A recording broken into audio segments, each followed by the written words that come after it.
I am a tea drinker.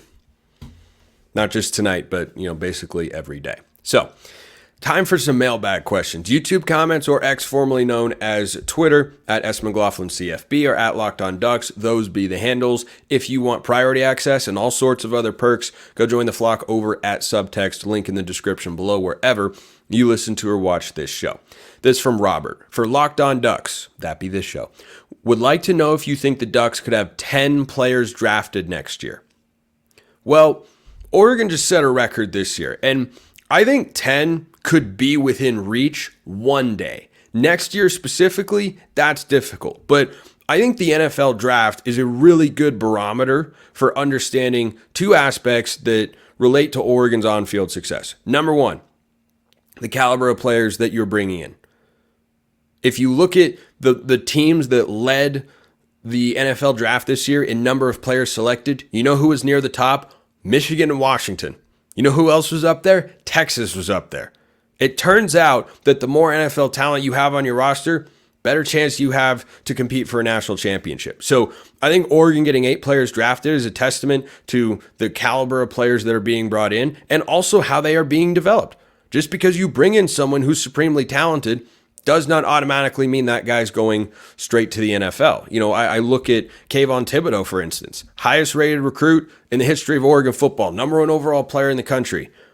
The guy underwent legitimate, serious, tangible development over his time with the Ducks to be the number, 5 pick in the draft to the New York Giants, and he's really good. But he progressed tremendously, and that's an element of coaching that's really important. So I think that Lanning is proving early in his career that he and his staff have those sorts of capabilities. I mean, you've got guys getting drafted here, some of which were on the roster already when Lanning and company arrived, like Jackson Powers Johnson or Troy Franklin. Jamal Hill was the 8th and final draft selection, and then more guys found undrafted free agent contracts, like Stephen Jones got one, and there were a couple others as well. But the 8 draft selections, I think, is an outstanding number. I don't think Oregon gets to 10 draft selections next year, but in future years, yeah, I could see it because you bring in guys like Jabbar Muhammad every year, Christian Gonzalez, that might be one and done at a given position, but those are guys that are high-level players, all conference caliber dudes that are going to work their way up draft boards. And so 8 players selected this year. The reason I don't see 10 next year is you just go through the list of guys that you know are going to get drafted, and let's start and presume that all these guys declare. Some or most are out of eligibility after the season anyway. But Evan Stewart, that guy's getting drafted.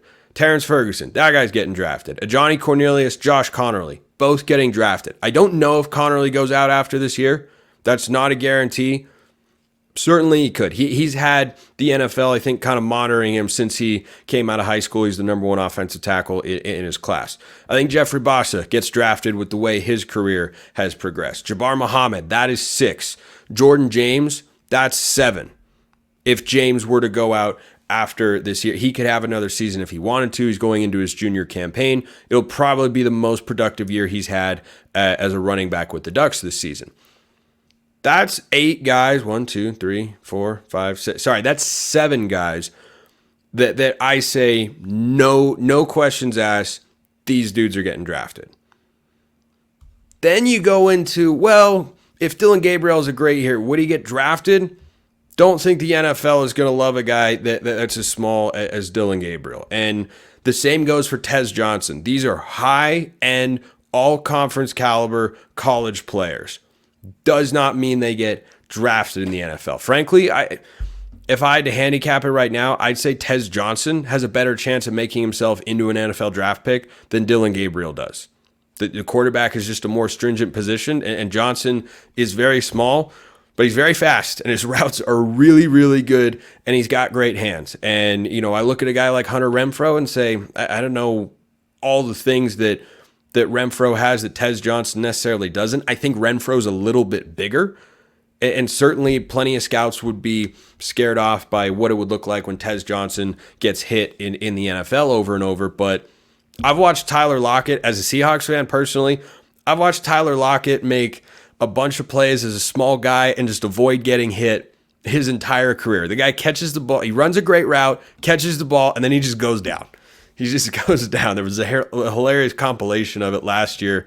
Tyler Lockett doing everything he can to avoid getting hit. Like that could work. So maybe that works. But at that point, I didn't put Jordan Burch in here. He could certainly get drafted. That would be 8. That'd be 8 guys that I feel pretty solid about being drafted. The other 2, I don't know. Feel like they'd get undrafted free agent opportunities, but not necessarily locks to be NFL draft picks. So when you throw Burch in there, yeah, it's possible.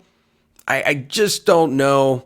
That's a lot. Maybe Jamari Caldwell puts his name into the mix. I don't know how he's seen in the drafting community, so they could push for it, but that's a high standard. I think there were only a couple teams this year that had double-digit players selected, and I don't doubt Oregon's ability to do that one day. Is next year the class? Maybe, but all those guys would have to go out, and all those guys would have to get drafted. I don't know if they all would. But interesting question, though, and keeping on the NFL thread here. So John sent in a question, wanting my thoughts on Mel Kiper's comments on Bo Nix. And Mel Kiper wrote the following. By the way, I don't hold anything against Mel Kiper. I've met him before. He's a really nice guy.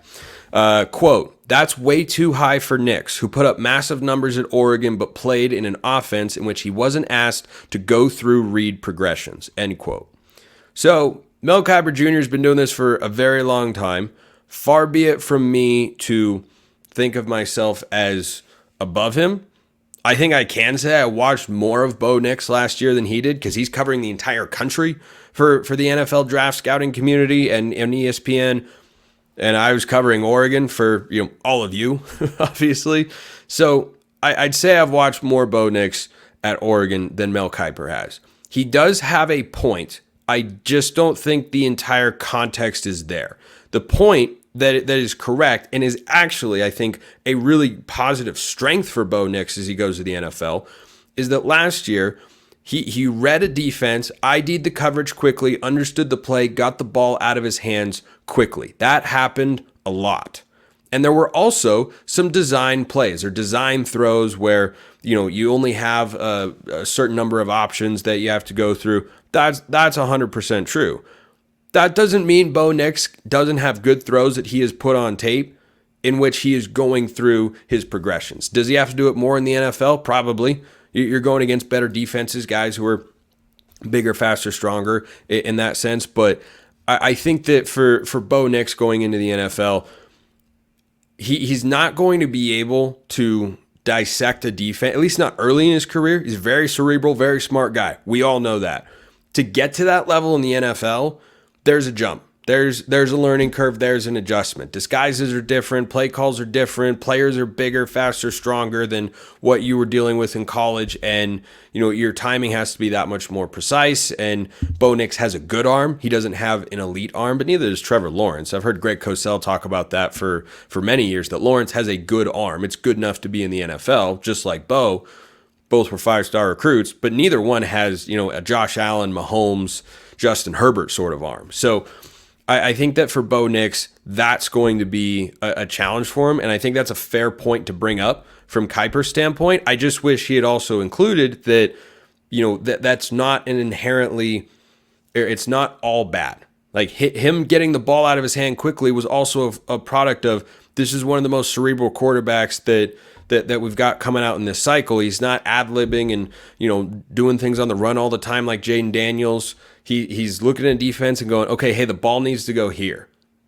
That's where, and then put it out on time and on target. But Kiper's also got plenty of good things to say. Like John, I know you were a little frustrated, at least the tone of the comment was frustration or being upset with Mel Kiper Jr. I don't think he dislikes Bo Nix. He compared him to Drew Brees and said he thinks that Sean Payton, before the draft, will see a lot of Drew Brees in Bo Nix. And I think that's what Bo Nix can be at his very best, is a guy that, can push it down the field, does it from time to time, but certainly is most effective when he's operating from 15 yards from the line of scrimmage and he's just executing the offense and serving as a point guard back there for Sean Payton. So I think that mix is perfect. Talked about that before the draft, and I think that he can succeed, and he's got this guy to throw to on the outside. His name's Troy Franklin. He's pretty familiar with him. So I think it'll be very, very fun.